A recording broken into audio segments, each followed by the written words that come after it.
Estamos de volta, mais uma aula sobre a questão da desigualdade. Então, nas outras aulas, a gente falou muito dos problemas. Problemas do mundo, problemas do Brasil, problemas relacionados especificamente à criança e adolescente. E que são causas principalmente dessa desigualdade social, dessa pobreza, dessa má distribuição de renda, dessa má distribuição do poder econômico e político.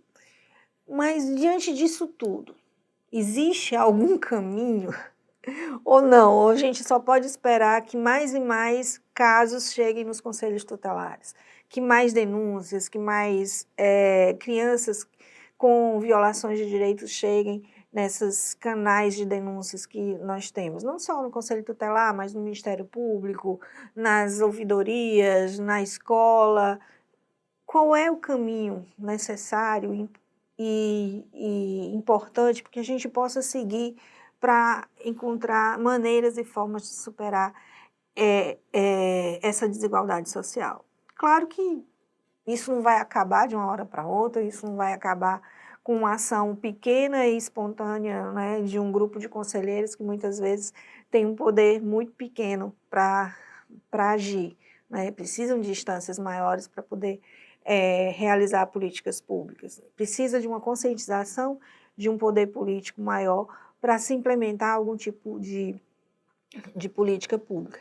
Mas existem caminhos importantes para a gente tentar, de certa forma, seguir melhorando no atendimento, na disponibilidade de serviços, né, na organização de uma estrutura de governo e sociedade que possam minimizar essas questões sociais tão difíceis de serem enfrentadas.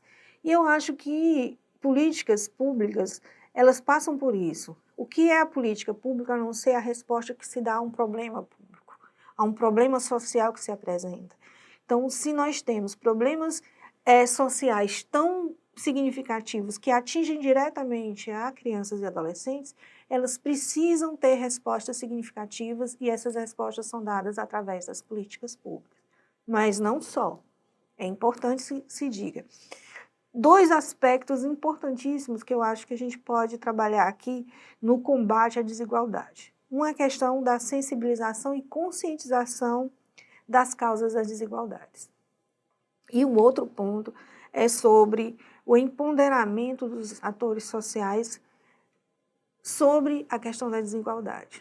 Então, com relação ao primeiro aspecto, na sensibilização e na conscientização, é importante que esse tema ele venha à tona sempre. Ele não pode ser um tema que vocês, enquanto conselheiros tutelares, enquanto conselheiros de direitos da criança e do adolescente, podem estar tratando somente, por exemplo, uma formação como essa.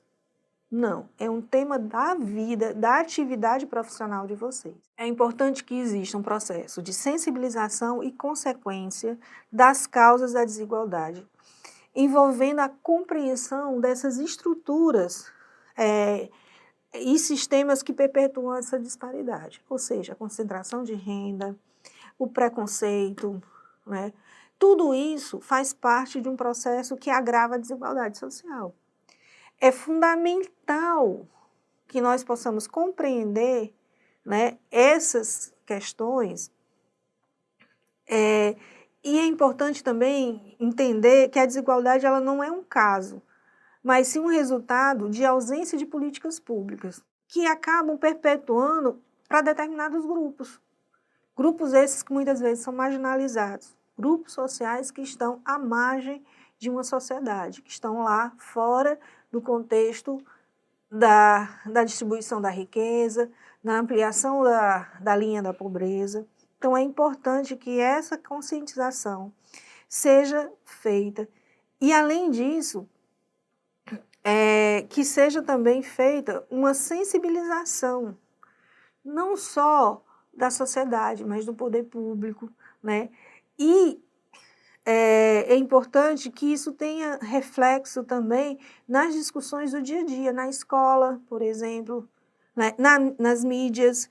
Por exemplo, a mídia, ela desempenha um papel fundamental na sensibilização e na conscientização das causas da desigualdade. Quando você está tratando, por exemplo, do tema da desigualdade nas reportagens, nos documentários, nas campanhas que a mídia traz, né, em outras formas de comunicação, hoje a gente tem aí a internet com uma força imensa, né, o celular hoje é a extensão do braço das pessoas, as pessoas estão com o celular constantemente na mão, né, com a internet, acessando as redes sociais. É importante que a gente faça conteúdos, né, que possam possibilitar a discussão sobre esses temas, possa sensibilizar e conscientizar muito, muito mais pessoas.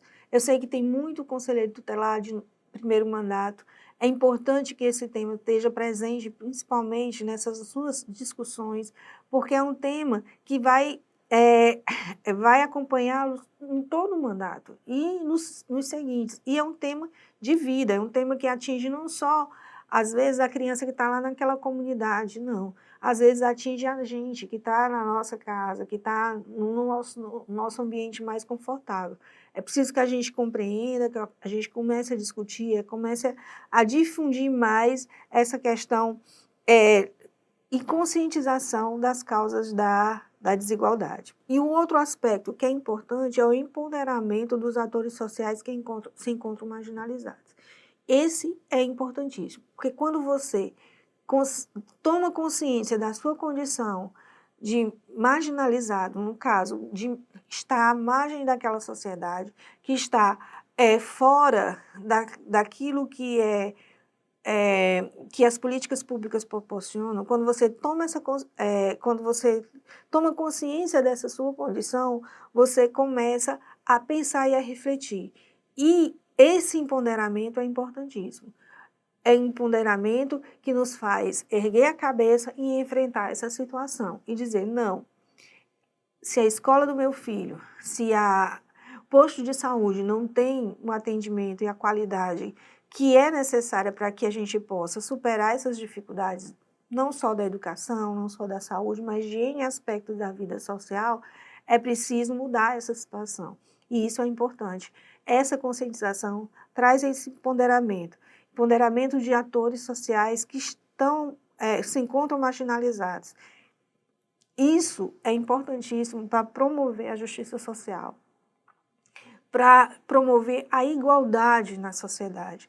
E a igualdade de oportunidades, que muitas vezes a gente nem sabe que está sofrendo discriminação ou que está deixando de receber algum bem por conta de estar apartado socialmente, né? De estar, assim, tão fora do contexto de outras classes, de outras comunidades. Então, é importante que a gente tenha conscientização, que o empoderamento desses atores, eles possam ser, de fato, absolvidos pelo poder público, porque o poder público pode promover empoderamento. Quando ele promove a participação, ele também está promovendo o empoderamento. Por que é tão importante hoje, e aí eu vou citar um caso específico do Ceará, porque faz história também, novamente, para o Brasil, o empoderamento de adolescentes dentro do Conselho Estadual dos Direitos da Criança e do Adolescente. Nós temos hoje adolescentes que participam do Conselho. Nós temos um comitê de participação dos adolescentes dentro do Conselho Estadual, é o CPA. Adolescentes que são escolhidos por outros adolescentes para lhes representarem dentro do Conselho Estadual. E não só no Conselho Nacional também, no CONANDA. E essa representação gera um empoderamento desses atores impressionante. Esses meninos dão aula para qualquer um quando eles falam em qualquer espaço. Eu já tive a oportunidade de conhecer, de acompanhar vários desses adolescentes. E hoje eles são adultos altamente envolvidos nas suas áreas, nos seus caminhos, né, que escolheram para a vida, mas eles são engajados, trazem um repertório de discurso que ajuda a empoderar outros jovens, outros adolescentes.